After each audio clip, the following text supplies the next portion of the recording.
Makadi mhuri yeZimbabwe zita ndishumbakadzi nasi ndiri kuno kwaGutu kwaChief Chimombe kwaSabhuku Ruzive.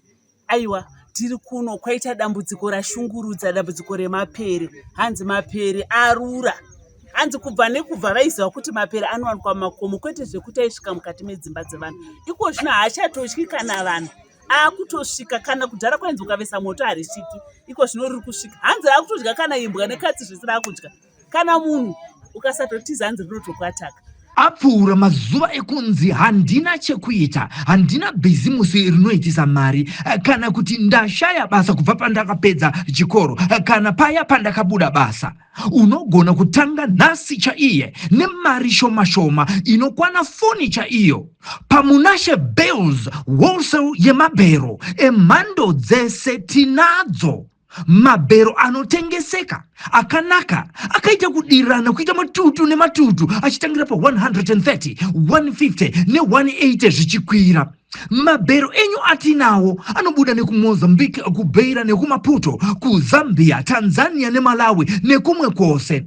Munosarudza bhero ramunoda rine hembe dzevarume, dzevakadzi, dzevana uye nemabedding stuff zvese kane munozviwana. Mabhero tinounza kwese kwamuri nationwide muZimbabwe. You pay on delivery. Bhero rashika.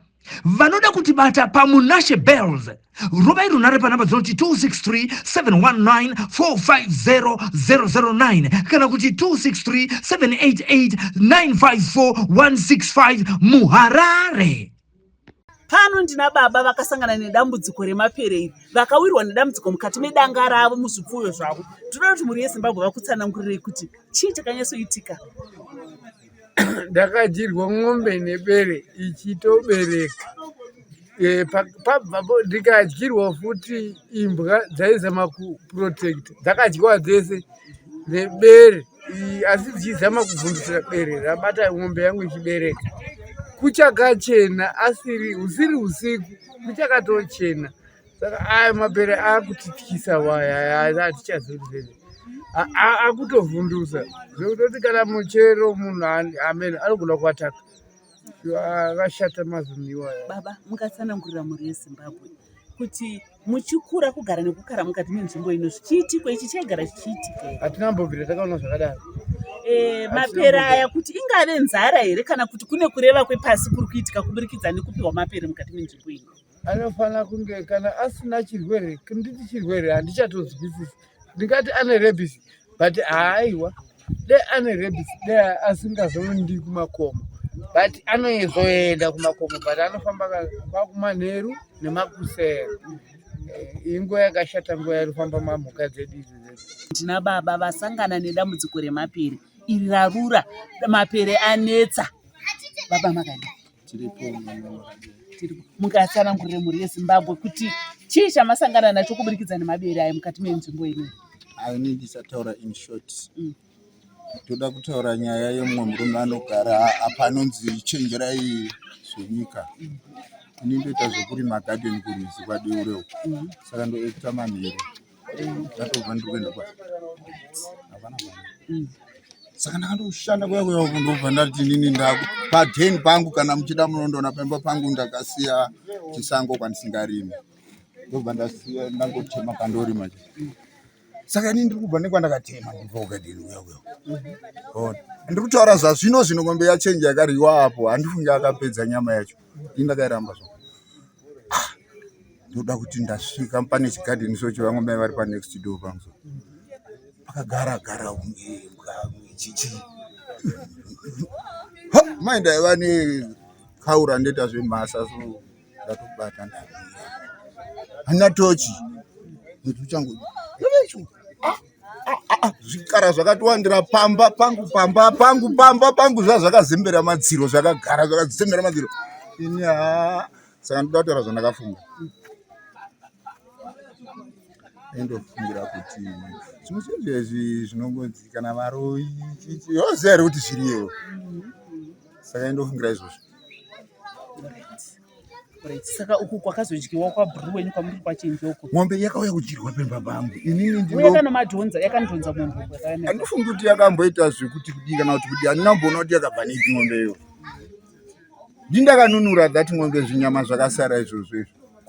Akwatoedza nguva dzandobva kugadheni kwekwaedza mani. Saka imi muzokufunga matauro kuti varoya. Saka varoyi vawandisa mukati menyika. Aiwa, munhu waishe isu. Zvimwe zvinhu ngatiregei kungoenda tichingodai so. Zviyaziwewo usabvuma mani nyika ineyi.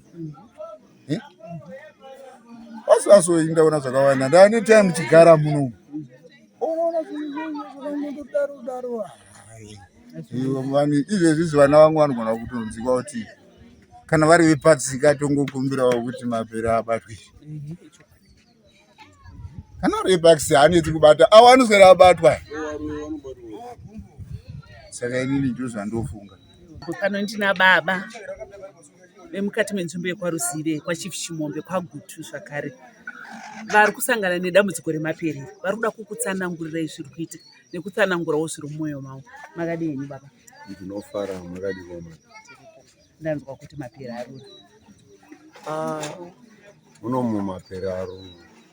Ndinofara nokusvika kwamaitawo munzvimbo munomu. Andinofanira kutonzwisa tsitsi because tiri kuchema musodzi moda ndicheme here pane penyu kana kuti chii. Inini ndiri kurwadziwa mapere arura. Uko zvine izvezvizvi mombe taakutoti izvezvizvi chero vana vari kumafuro chaiko chaiko.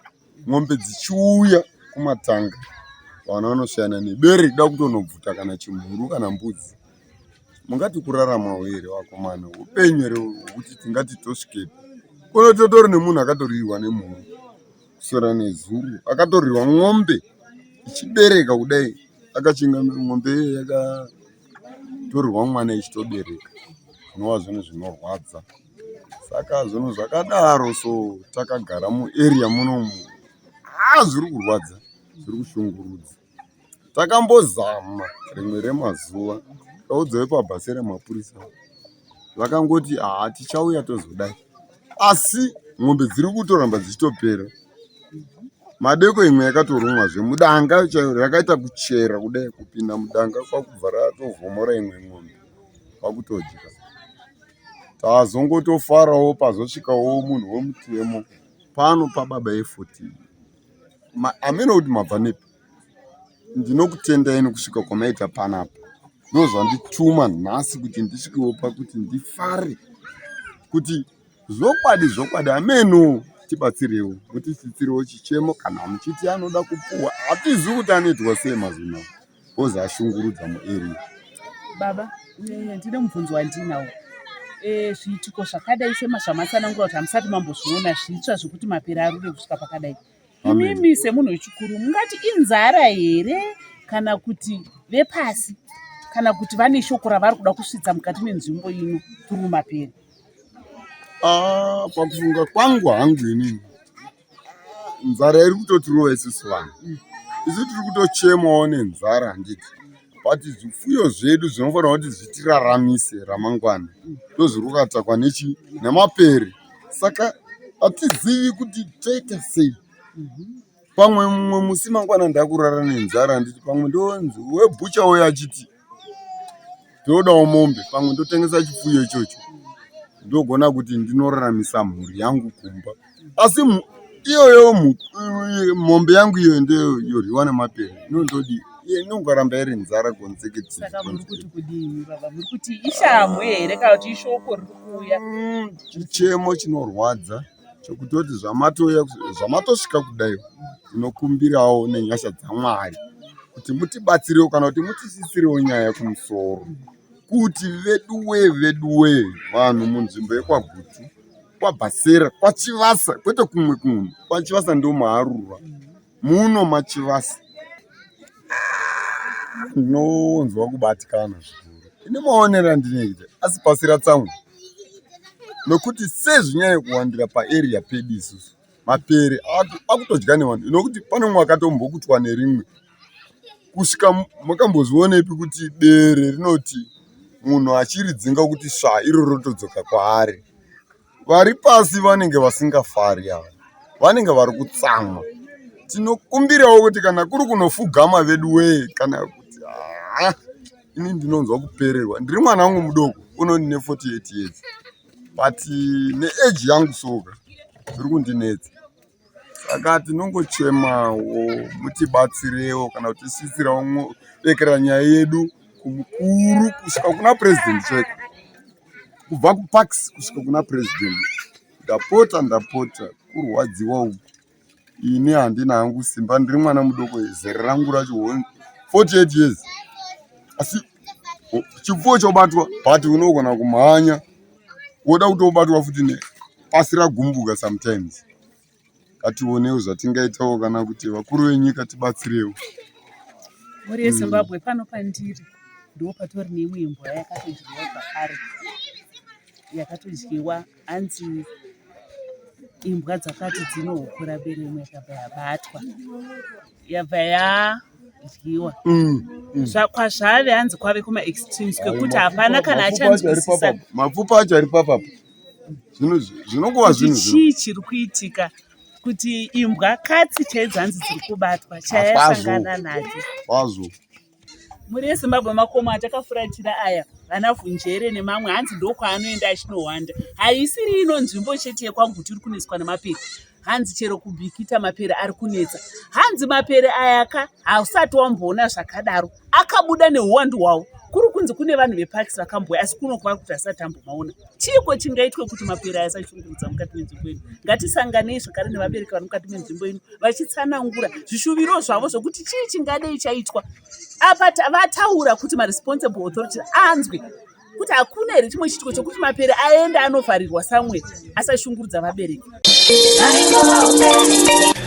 Transform and beautify your house with Macho Building Contractors, where we specialize in all forms of tiling for a smart finish on your domestic walls and floors, as well as industrial applications. If you need carpentry works done for you, from ceilings to internal and external doors, our experts ensure quality that lasts. If your home is in need of any repairs, our building maintenance services will restore your property to its best condition that will shine.